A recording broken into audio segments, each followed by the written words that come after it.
Bon lundi, bonjour, merci de nous rejoindre sur ce premier numéro du rendez-vous de midi sur la télévision nationale.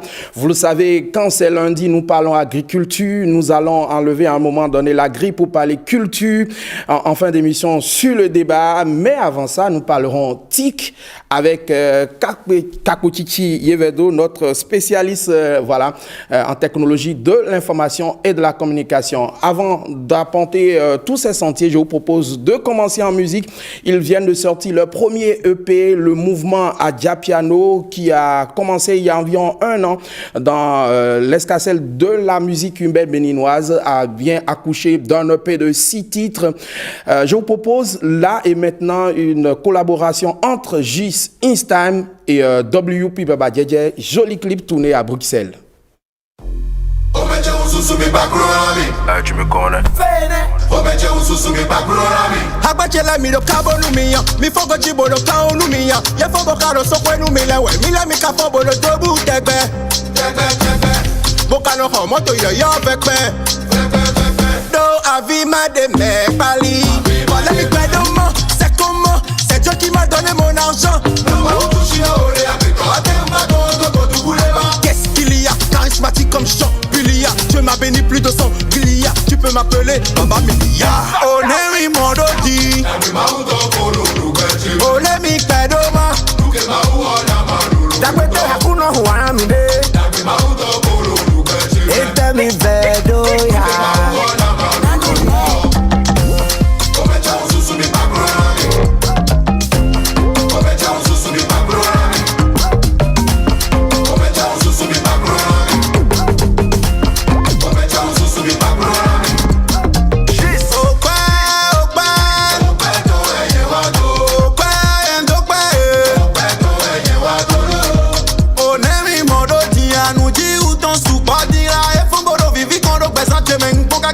Mamma mia, Polenia popodo, Polen dribreda. E wada gwenu mi lo susu ton quick na golo mi wea. Dai yo baba no do e gbedi lo mi do baba bilia. O nemi mododi. Ole mi pedoma. Dakwete hakuno huana mi de. Ete mi vedo ya.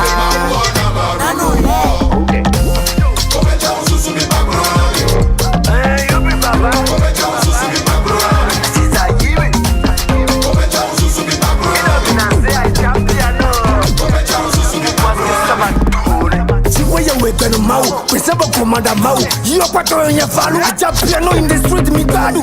Dakwete hakuno hewana mi de. Dakwete hakuno wa mi de. Hey nyete hokobo na mebuno. E mapebwe, luchewa yena no badigo. Oko yenye waduru baba. Tengi mala oh, tengi majaja. Dieu m'a béni, j'ai le cash à bala. Baba fraîche, baba milia. Ole mi pedoma. Dakwete hakuno huana mi de. Ete mi vedo ya.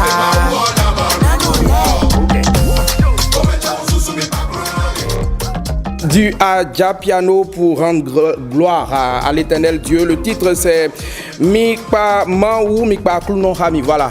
Merci donc à cette jeunesse-là qui avance, qui essaie de révéler la musique béninoise hors de nos frontières. Belle collaboration, WP, Instam et Gis. Et avec eux, nous allons donc embrayer pour la première rubrique de cette émission, le lundi. On se met devant nos tablettes, nos téléphones et nos postes ordinateurs pour aller à l'école du digital. Coaching.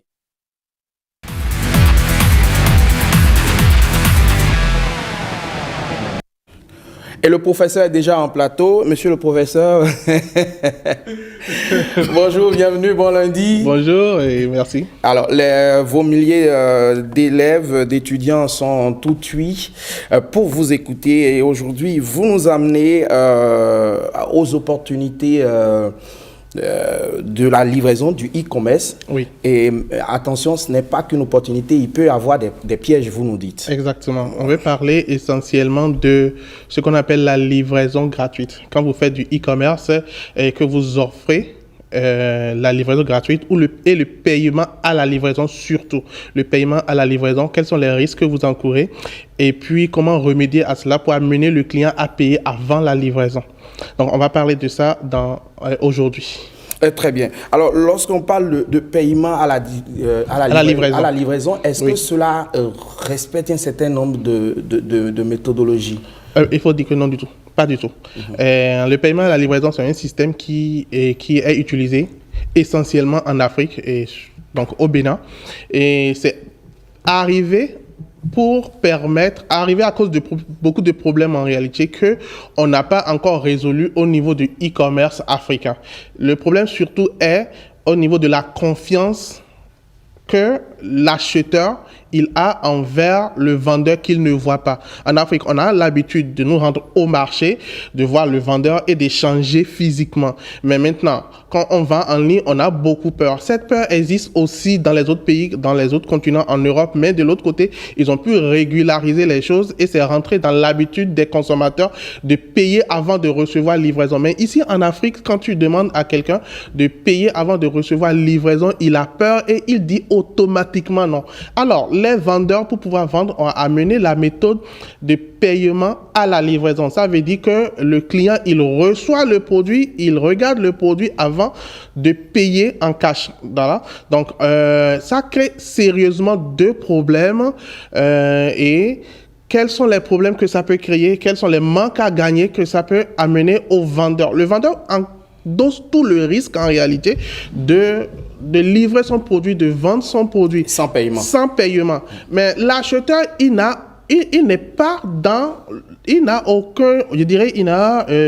pas engagé du tout dans la transaction.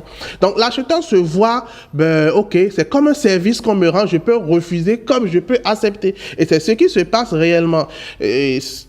Quand vous vendez et vous faites du paiement à la livraison, c'est que première des choses, c'est que vous aurez un grand taux de retour. Il y a des plaisantins qui vont commander votre produit. Vous allez engager un service de livraison qui va amener le produit chez le client et puis le client se permet de ne pas décrocher. Le livreur, il reste là, il appelle, il décroche pas.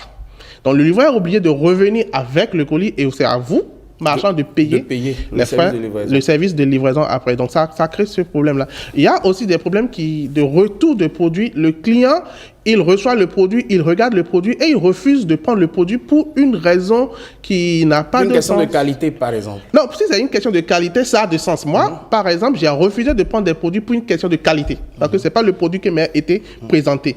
Mais des fois, c'est le même produit, c'est le produit qui a été présenté, mais juste qu'il a dépensé les sous avant l'arrivée du livreur, et il passe par une autre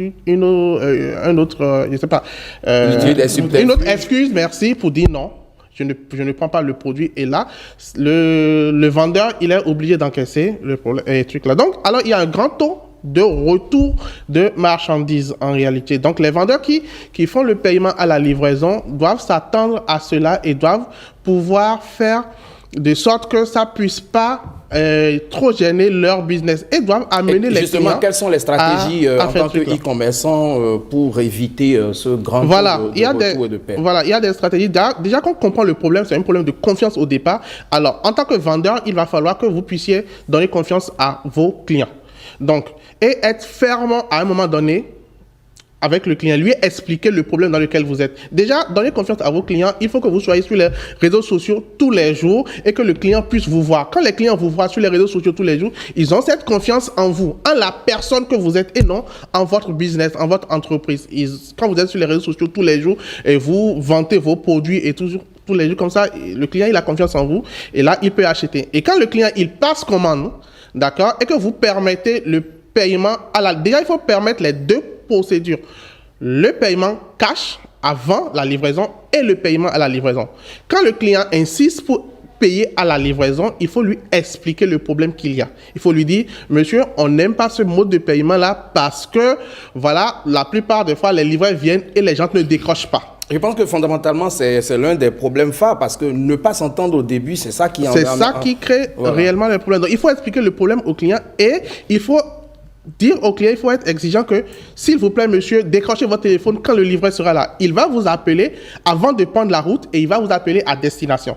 Et exiger à votre livreur d'appeler le client avant de prendre la route. C'est l'appel décisif. Le client peut dire oui, venez, mais si on l'appelle avant de prendre la route, il ne décroche pas, n'allez pas. Vous pouvez aller plus tard, mais ne bougez pas, insistez. S'il finit par décrocher, d'accord, mais s'il ne décroche pas, ne prenez pas la route. Et puis, quand vous êtes à destination, vous l'appelez, vous insistez, il décroche et vous lui livrez le colis. Aussi, il faut vendre des produits de qualité. Vraiment pour éviter les problèmes de retour en réalité. Vous devez être fier de votre produit. Vous devez être sûr que quand votre produit quitte votre magasin, il ne va pas revenir pour un problème de qualité. Donc, les vendeurs qui mettent des filtres sur la présentation des produits, il faut éviter ça. Présentez vos produits tels que le produit il est. Faites des vidéos claires et nettes et vraiment des vidéos qui ressemblent réellement au produit avant de le poster et sur la vente pour éviter ces genres de problèmes de retour pour histoire de qualité et tout ça. Et dernière chose, pour les clients qui ont déjà l'habitude d'acheter chez vous, ils ont acheté une fois et vous leur avez livré, ils ont payé à la livraison. La deuxième fois, voire la troisième fois, exigez le paiement avant la livraison parce que ce client, il sait que vous livrez. Alors, il ne faut pas qu'il dégénère dans le paiement à la livraison. Demandez-lui, non, monsieur, on vous a fait ça parce que vous étiez nouveau. Maintenant, puisque vous nous connaissez, on se connaît, s'il vous plaît, payez-nous avant qu'on ne puisse vous livrer. Il y a une autre solution, c'est que vous exigez le paiement du livreur avant que le produit ne parte. Donc, au moins, le client, il n'a qu'à payer la livraison avant que le produit ne quitte votre magasin. C'est une garantie. Ça, c'est une garantie et ça engage le client parce que vraiment, quand les clients ne sont pas engagés, c'est vraiment difficile de vendre les produits et c'est ça qui fait que beaucoup de e-commerçants ont des difficultés à écouler leurs marchandises. Merci beaucoup, Yevedo Kakpo Chichi, ingénieur en informatique, expert en e-commerce. On gagne beaucoup chaque fois à vous écouter sur ce plateau. C'est mon quotidien.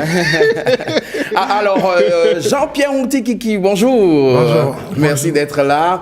Je vous retrouve dans un court instant pour le débat du jour. Vous êtes là pour ça. Est-ce que vous avez, malgré votre âge, souvent recours au service de livreur?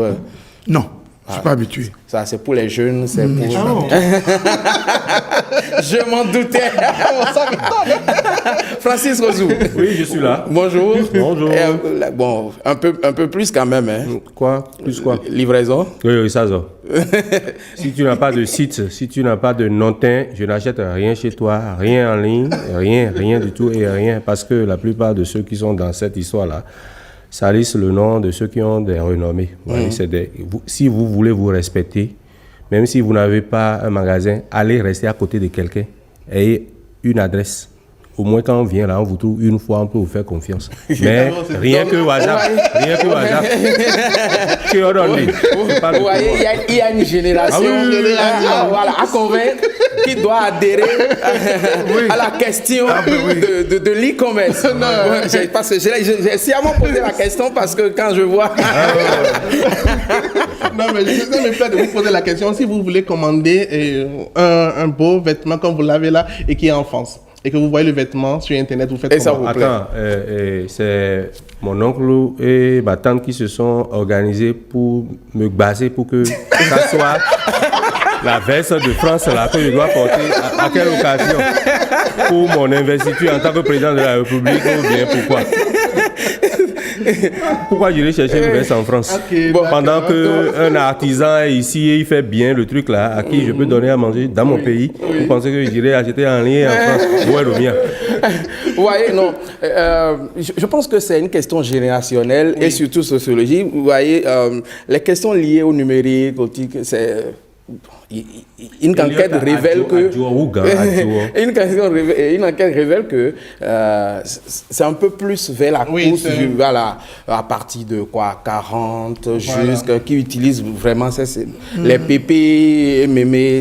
Oui, même nos enfants le font et ça se passe bien. Sincèrement, même mon épouse le fait. Bon, je vois les objets. Bon, ça se passe bien. Mais nous, bon. Où est-il conseil? Merci, Maître Kakochichi. On se retrouve lundi prochain parce que Florent Estache-Ressou prendra votre siège dans un court instant pour le débat du jour. Le temps pour nous d'installer Léon Soudé, notre producteur et formateur en agriculture. Voici Ça pousse.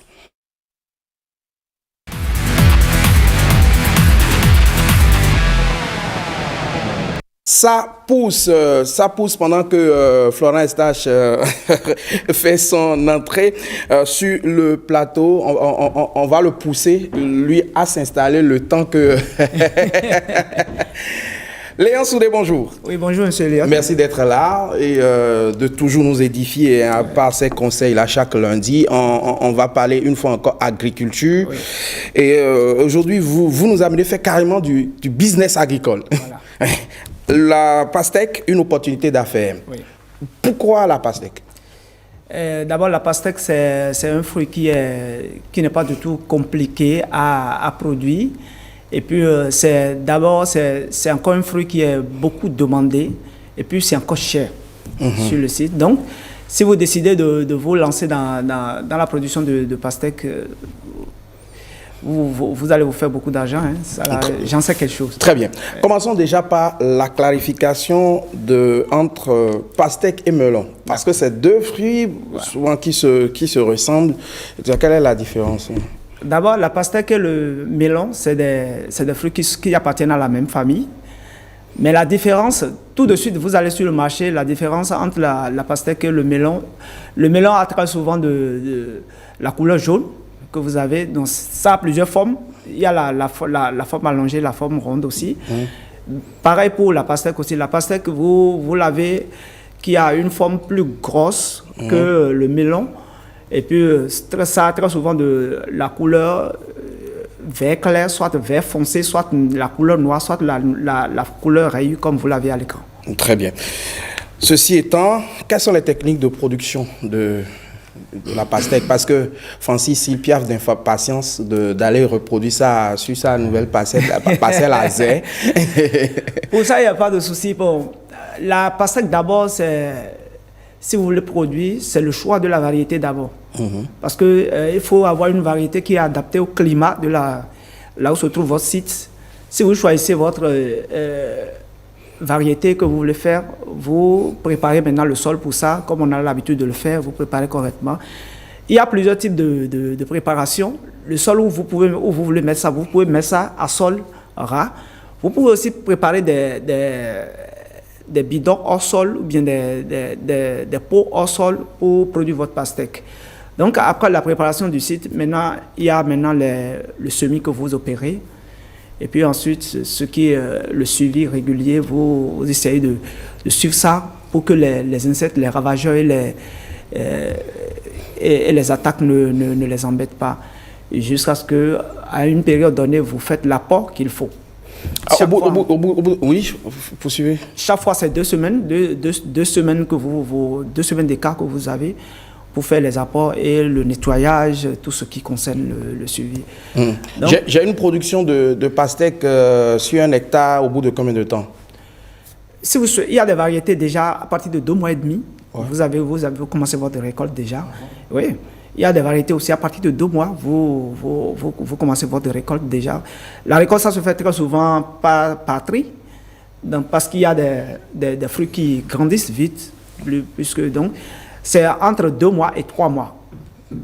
Au maximum, les récoltes peuvent s'allonger jusqu'à 3 mois et demi, 4 mois parfois, suivant la vitesse de croissance de certains fruits. Très bien. Alors, quels sont les types de marchés possibles, puisqu'on parle de business en agriculture maintenant? Quels sont les types de marchés possibles Le premier des marchés que nous avons dans la pastèque, c'est les grossistes qui viennent à Beauchamp à payer les pastèques. Et ils viennent très souvent avec des bâchers ou bien des fourgonnettes. Ils essaient de payer les fruits par calibre. Et chaque prix est fixé suivant la grosseur. Okay. La grosseur. Donc il y a les grossistes qui viennent acheter. Ce sont eux qui essaient maintenant de distribuer ça aux revendeurs. Ceux qui font. À part ça, il y a le marché des revendeurs aussi qui viennent. Eux aussi viennent parfois Mais le prix n'est pas traité comme... suivant la quantité aussi, on essaie aussi, chaque fois aussi de voir le prix aussi. À part ça, il y a aussi, comme M. Kakoti vient de nous parler de l'e-commerce, il y a aussi des plateformes que nous avons. Okay. Les plateformes marchandes que nous utilisons très souvent pour le faire. Il y a aussi des restaurants qui viennent commander directement. À part ça, il y a d'autres supermarchés qui nous exigent parfois le bio qu'il faut faire. Donc, nous essayons de cibler tous ces marchés-là. Donc, c'est suivant la demande que nous essayons de produire et c'est suivant ça, nous fixons aussi les prix. Parce qu'il y a les activités qui ne sont pas les mêmes. Absolument. Alors, une dernière question. Alors, M. Soudé, puisqu'on parle de l'aspect business, l'aspect rentabilité de la chose, quelle variété vous conseillez à celui qui veut se lancer dans ce business-là pour faire beaucoup de chiffres? D'accord. Pour ne pas faire de la publicité, très souvent, moi, j'ai l'habitude d'utiliser 2 variétés. Il y a la variété sucre sangria, c'est ça que vous voyez à l'écran là. Il y a la variété, cette variété-là qui est très sucrée et puis à cause de sa grosseur, le poids... Ça coule vite. Ça coule vite. Ok. Et il y a aussi la variété Wakanda que j'ai l'habitude d'utiliser. Donc c'est ces 2 variétés-là. Bon, il y a Nickelé plus que les gens utilisent aussi, même moi. Ça ne me dit pas trop. C'est les 2 variétés que j'ai l'habitude d'utiliser. Merci, Mr. Léon Soudé. Merci de nous édifier chaque lundi en matière d'agriculture, de tout ce qui est vert, de tout ce qui pousse. Allez, donc on a compris maintenant les techniques de production de la pastèque et surtout la rentabilité, l'aspect rentabilité de ce fruit-là, si on voudrait bien se lancer là-dedans. Allez, vous restez avec nous. Nous allons embrayer maintenant pour le débat du jour. Je me suis proposé d'inviter des acteurs culturels pour parler de la musique traditionnelle béninoise. Nous avons remarqué que sa visibilité est en perte de vitesse. Pourquoi? On en parle dans le débat du jour.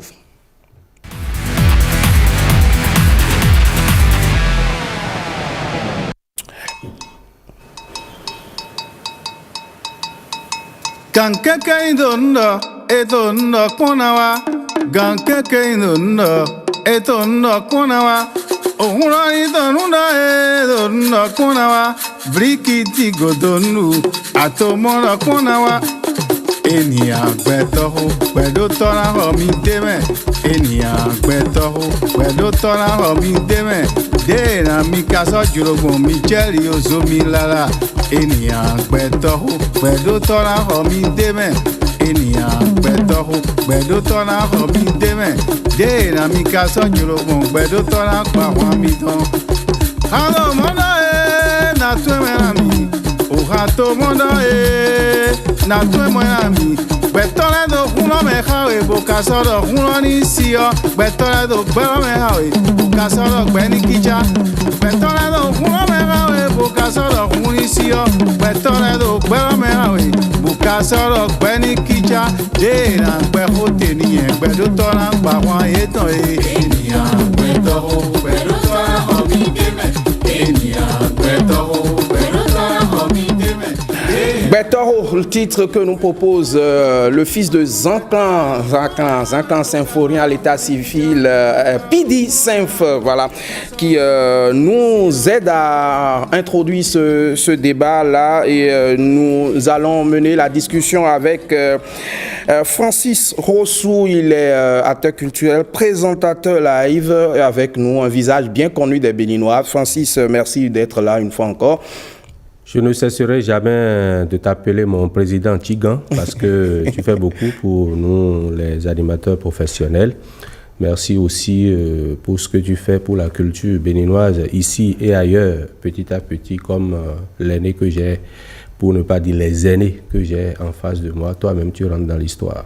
Merci Francis d'être là. En face de toi, justement, tu parlais de Jean-Pierre Ontikiki, artiste de la musique traditionnelle et président de la Confédération des artistes et acteurs de la musique traditionnelle du Bénin. Merci de répondre à notre invitation et surtout d'être toujours dans la promotion de la musique traditionnelle.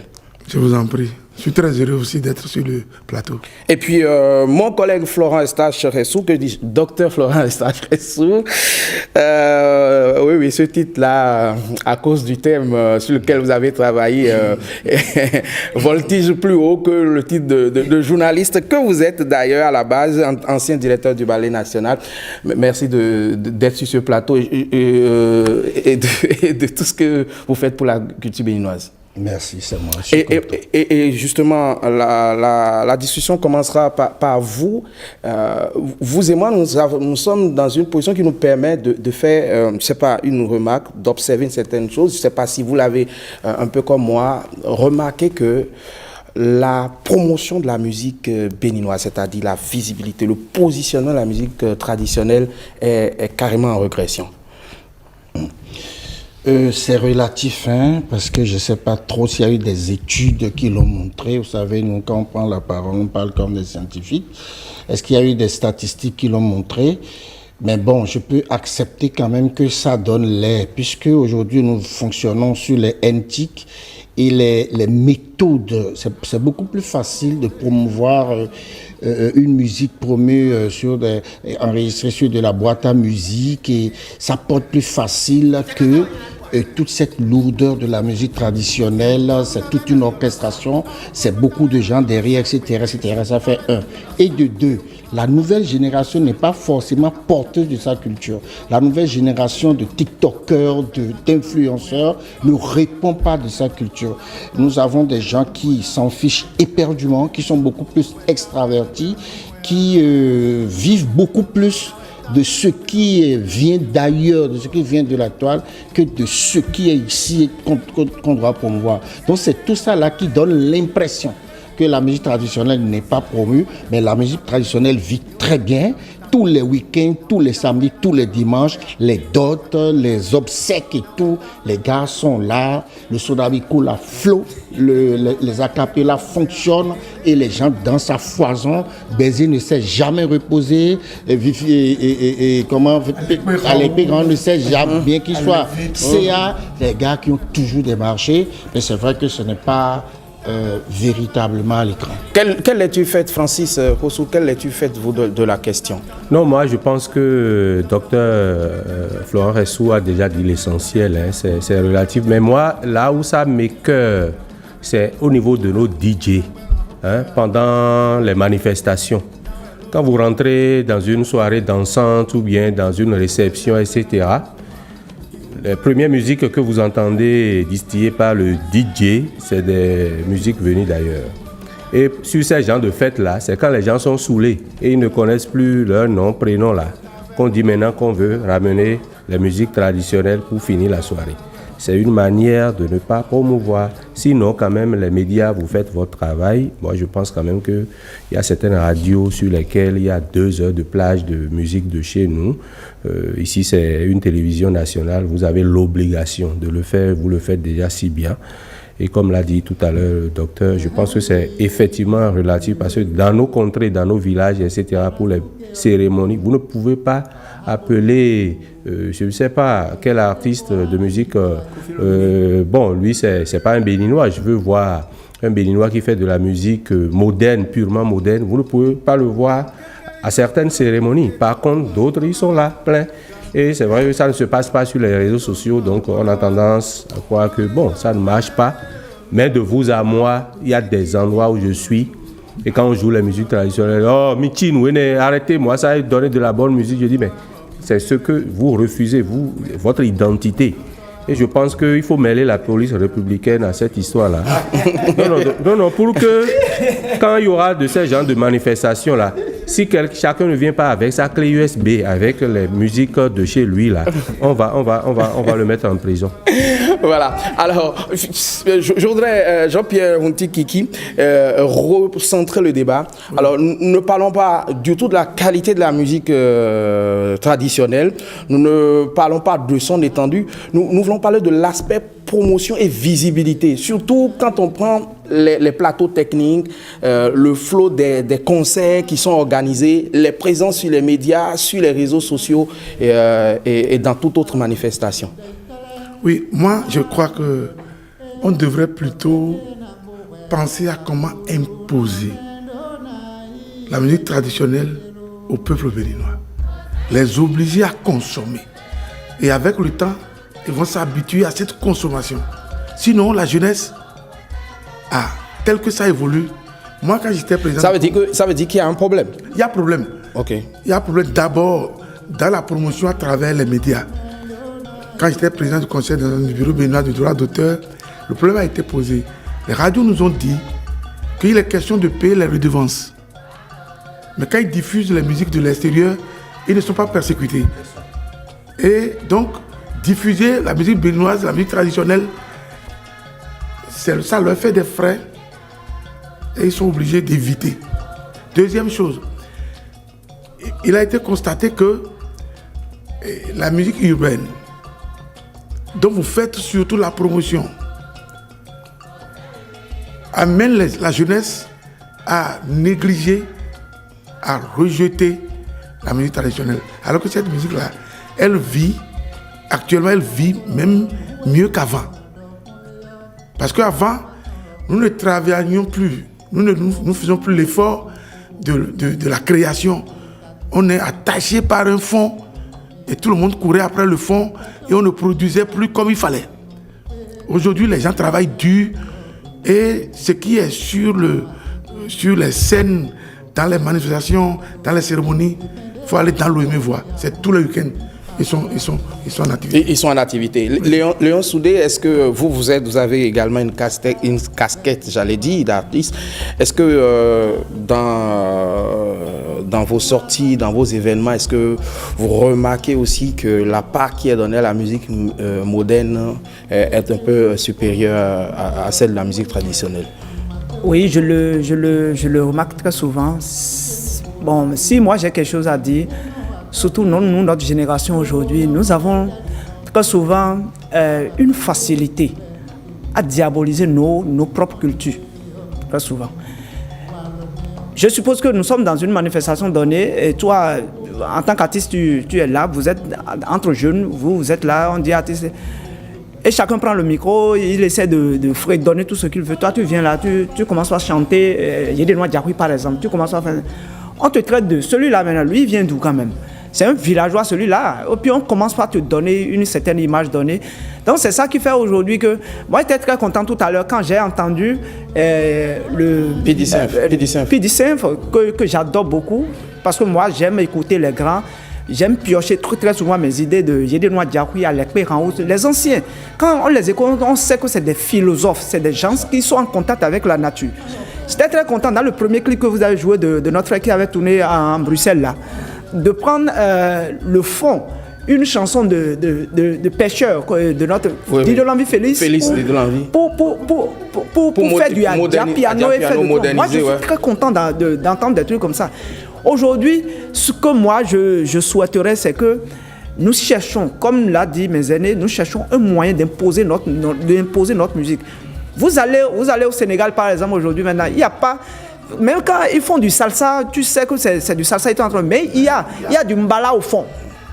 Je ne sais pas si cette politique-là, je ne sais pas quel moyen nous allons chercher pour intégrer la question. Voilà. Alors oui, il y a un problème. Oui. Mais est-ce que, Florent Estache-Kessou, est-ce que dans le milieu des artistes traditionnels, il n'y a pas un problème?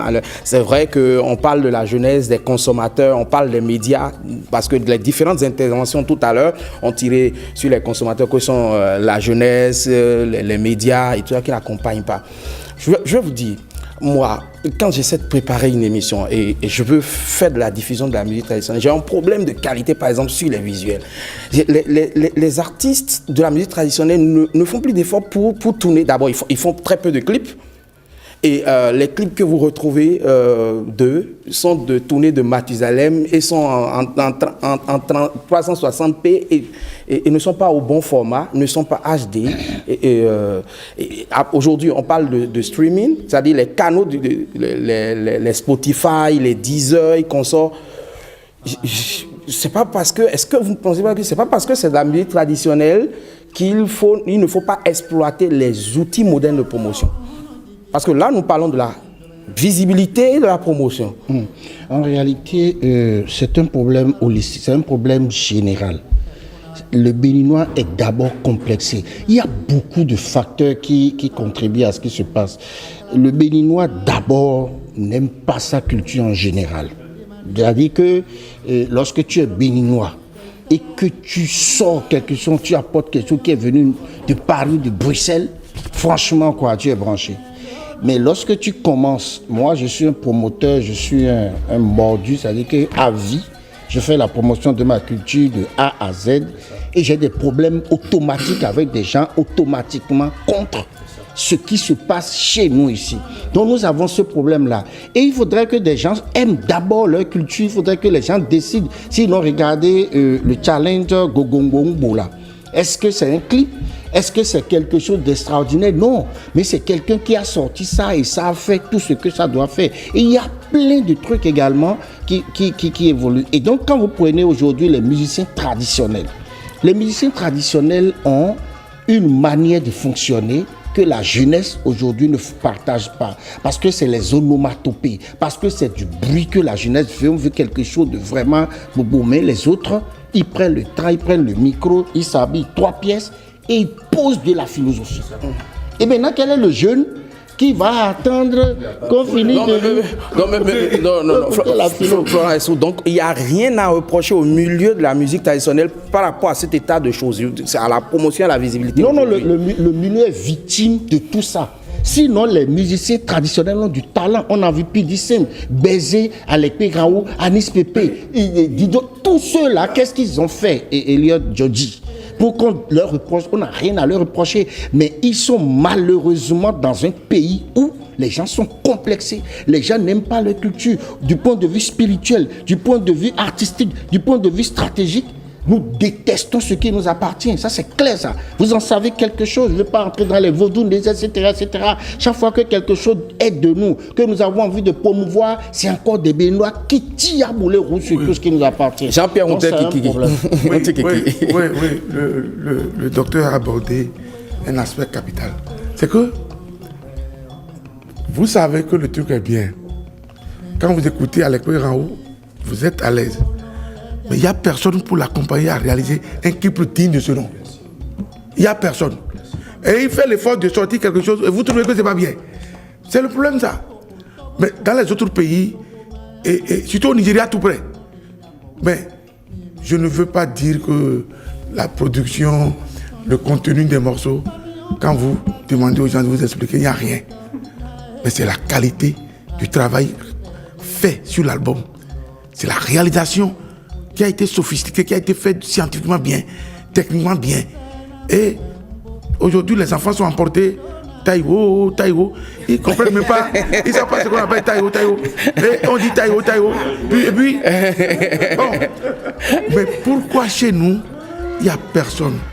Il n'y a pas les mécènes, il n'y a pas de mécènes capables d'accompagner ces artistes-là à sortir. Sinon...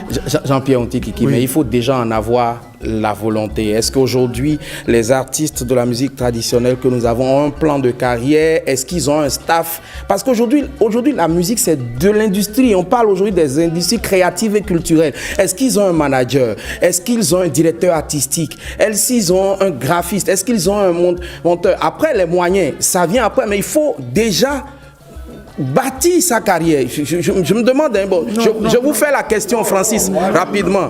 Je viens en matière de structuration. Oui. Tu vois ce que tu dis là, c'est trop facile. C'est trop facile. Le monsieur... mais les autres, ils le font. Les jeunes, les petits jeunes qui arrivent là, ils le font. Non.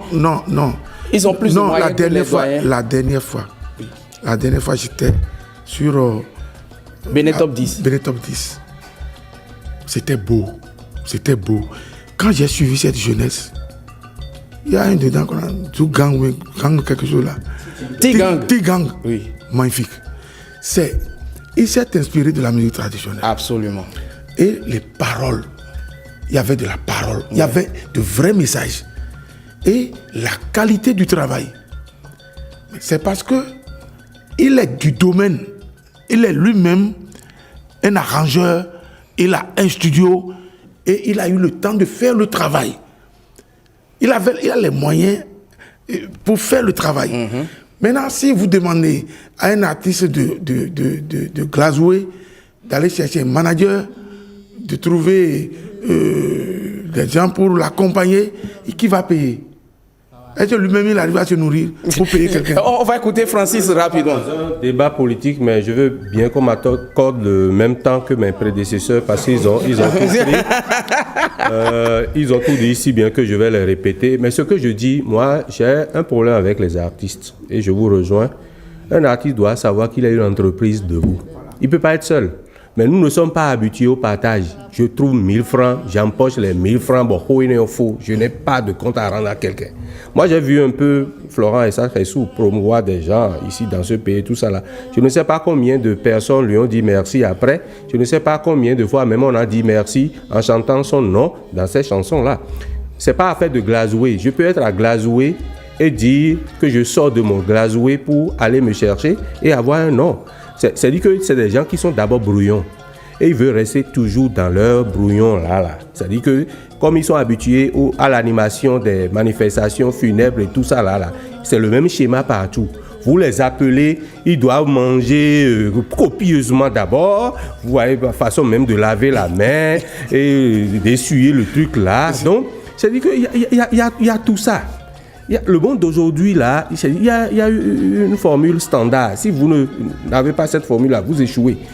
Et c'est des gens, il sait qu'il a 3 manifestations, mais si tu l'appelles encore, il va accepter le 4e et ne pas respecter le. C'est une question d'estime. Si je veux évoluer, il n'y a rien qui peut m'empêcher. C'est vrai aussi qu'aujourd'hui, qui vous allez trouver pour vraiment injecter son argent dedans quand il sait que, l'artiste lui-même ne sera pas reconnaissant. Quand il va commencer par s'épanouir et tout ça, là, c'est une autre personne qui serait venue de nulle part, qui va le récupérer et commencer par jouir des fruits que lui, là, de tout ce qu'il a semé sur l'artiste. Voilà un peu ces aspects-là qui font que c'est à ce point mort-là. Mais on a donné l'exemple de quelqu'un tout à l'heure, non? Combien d'artistes de musique traditionnelle sont allés vous voir, par exemple? Tout en sachant que vous avez tout cela, vous pouvez les aider. Et s'ils viennent vous voir, même s'ils viennent vous voir, il y a d'autres personnes qui vont dire non, si c'est ce chemin, par ce chemin, tu vas passer là, tu verras, parce qu'ils ne veulent pas qu'ils réussissent. C'est aussi ça. Non, ça ne fait même pas 5% le taux d'artistes traditionnels qui arrivent vers les médias. J'ai l'impression qu'ils se sont créés un sentier, un canal, les fêtes populaires, et c'est déjà... Et, en fait, justement, j'ai ramené cette thématique-là parce qu'il est important que la musique traditionnelle béninoise, qui est la mère des musiques, puisse voyager. Et il y a des canaux pour révéler cette musique-là. Quelle est la thérapie? On va faire un dernier tour. Qu'est-ce sera la thérapie, Dr. Khessou? Moi, je pense qu'il faut éduquer, il faut former les artistes traditionnels parce qu'ils ne sont pas inventifs. Et c'est très lourd. Aujourd'hui, on a besoin que ce soit léger. Vous comprenez, un groupe d'artistes traditionnels, c'est comme la danse. La danse, moi, j'ai beaucoup plus pratiqué la danse traditionnelle versus danse contemporaine. Ça a été le même problème. La danse traditionnelle a été toujours battue au profit de la danse contemporaine. Moi, je suis médaille d'or de la francophonie en danse contemporaine parce que nous sommes partis de la danse traditionnelle, mais nous avons modernisé, rassemblé et évolué. C'est comme ça que ça va se passer au niveau aussi de la musique traditionnelle parce qu'à un moment donné, les groupes de musiciens traditionnels seront obligés de changer ou disparaître. Parce qu'il n'y a plus de lourdeur qui marche, il n'y a plus de groupes de 40, 50, 60 personnes qu'on étale sur la qui marche. Ça va être difficile même pour la mobilité. Aller sur les festivals, aujourd'hui, on vous exige 10 personnes au plus. Voilà, la mobilité sera compliquée. Ils vont s'adapter ou disparaître. Et je crois que ce débat est formidable. Je pense qu'il va falloir le remettre. On va revenir là-dessus certainement dans un plus long format. Jean-Pierre Routin-Kiki. Oui, je rejoins le docteur, je dis que je suis interpellé. Je suis interpellé. Il faut parler à l'état-major de la musique traditionnelle. Il faudrait qu'on les forme. Il faut qu'ils rentrent dans les rangs. Qu'ils rentrent dans les rangs pour qu'on puisse s'imposer. Francis Rousseau. Nous avons la chance d'avoir un président qui est en train de marquer son temps. Si en son temps, il peut faire en sorte que cela rentre dans l'éducation nationale, que déjà depuis le cours primaire, tel qu'on est en train de faire pour les classes sportives là. Voilà, il y a les classes culturelles. Donc, dans les classes culturelles, il faut que la plage qui revient à la musique traditionnelle soit plus large que les autres disciplines. Moi, je pense que commencer par les pépinières, nous, notre génération est peut-être déjà sacrifiée et tout.